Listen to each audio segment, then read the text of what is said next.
you. Welcome to another edition of the Roland GRIMES, not just sports and entertainment show. I am your host, Wilbert Skipper, also known as Mr. Self-Empowerment.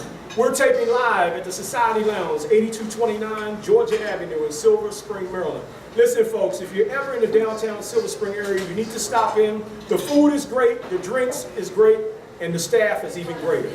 As always, we have a dynamite show on tap for you this evening. We're going to be talking to two basketball legends. Please help me welcome the first guest.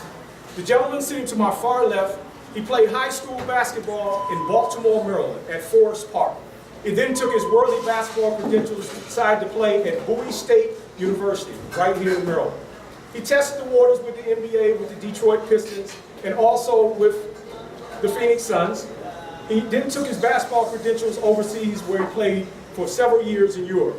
He's now in the Basketball Hall of Fame at Bowie State. Please help me welcome Mr. Joe Manley. And the gentleman sitting closest to me, to my left, he hails from Washington, D.C. He played his basketball at McKinley Tech High School. I believe he's one of the best point guards to ever come out of the metropolitan area. He'll probably say that I'm wrong, but no, we'll talk about that later. He then took his basketball credentials and decided to play for Jacksonville University. He had a storied professional career with the Phoenix Suns. He was in their camp for 2 years. He played in the CBA, and he also had an extended career playing professionally in Europe. Ladies and gentlemen, please help me welcome Mr. Anthony Cricket Williams. Welcome to the show, guys. Thank you. It's been a long time. Yeah. And even though it's been a long time, we still have the basketball knowledge. So we're going to be talking about basketball. First, I want to pose a question to you, Joe. Okay. When you go back to your basketball career, obviously when we start, we have to start somewhere. When did you know that basketball was going to be your ticket, that you were going to play this game, probably for a long time beyond just playing in high school? It finally dawned on me when baseball was my favorite sport. And I used to play baseball, little league, pony league, all throughout. And I started to grow a little bit, but I was about 6'5" then, and everybody in the neighborhood would tease me and say, you know what you can do on the basketball court. So I thought I'd give it a try. And after I gave it a try, I found it was something I really liked. I still enjoyed baseball. I played both through college, but basketball became my primary love. Okay, what about you? Well, mine started in, believe it, recreation. 12 and under. I remember the 12 and under. 12 and under. Very popular. And it's like we don't have that type of community centers anymore in the neighborhood, and everyone played with the community centers. Yeah. And started getting better at 12 and under, and I started playing at 13, 15. Went out for the junior high school team. I got cut my first year, and that was something I could never believe. You know, I was like, I got cut. Wow. And started going to rec thing again. It got so good the next year. My junior high school was the only high school, or junior high school that went 22 and 0. Wow.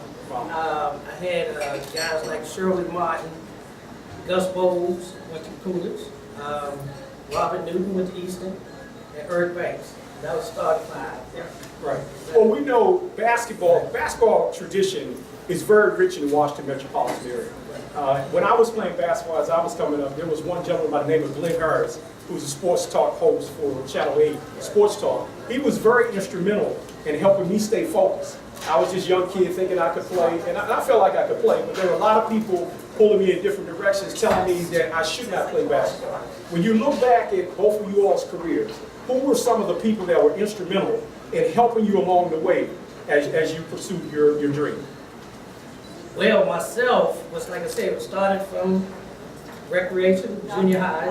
When I got in high school, the coach asked me, was I coming out for manager? I was so small. He said, we like little guys too. And I ended up, you know, being one of the, I guess, better players on the, you know, high school teams. But those guys right there that never gave me a chance, and the guys that did give me a chance made me work harder to pursue my career that I wanted to be basketball. And, you know, I never had no dreams about playing NBA or doing anything. We just played basketball. That's all. And we played out in the snow, we played out in the rain. It wasn't a thing about we had to have a net on the court or anything, you know. And it kept us out of trouble. Absolutely. So that was the main things there. And then the youth games, we had that. That was like the Junior Olympics. Right, exactly. You know, and Washington, D.C. had their own youth games. Exactly. And Matter of fact, I met a gentleman here I coached in the 8th grade. Wow. I couldn't believe it. So it was like, it helped me do that, and then through all that, I was, set, Was never scared to play. Right. DC, he was like, from And DC. you could literally play for 24 hours. Exactly, you know what I'm saying? Somebody wanted you to play, Right. even in the dark. We would play And it was basketball. crazy because my father used to always thought we was out selling drugs. Yeah. You were out in the street. This time of night, it's 12, 1 o'clock in Exactly. the morning. Dad was on the basketball court. What?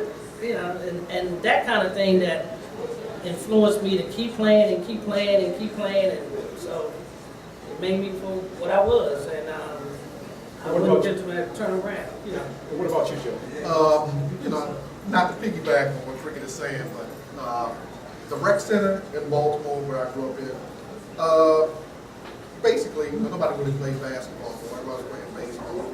But a guy came and took over the rec named Robert Cole. We called him Mr. Bob. And he saw something in me. And so what he did, he got a part-time job where he kept the junior high school that was in our neighborhood open, kept the gym open, and he would always encourage us. Anybody that he thought had potential, he would say, come on in here, I'm over the gym. I will open the gym Saturday night, I will open the gym Sunday night. As long as you guys are working on something constructive, you're not staying out of trouble, he said, it makes the neighborhood better. And I was fortunate enough to come up, grow up with a core of really great guys that, they didn't want to get in trouble. They thought basketball and sports was more important. There was a point in my life where I lived and died sports, basketball. That was all I ever wanted to do. From the time I got up in the morning to the time I went to bed at night, I wanted to dribble a basketball, hit a baseball. It was always sports, to the point that when time came to, as you get older, you get interested in girls. But, I was so far out of the game, all I knew how to do was bounce a ball.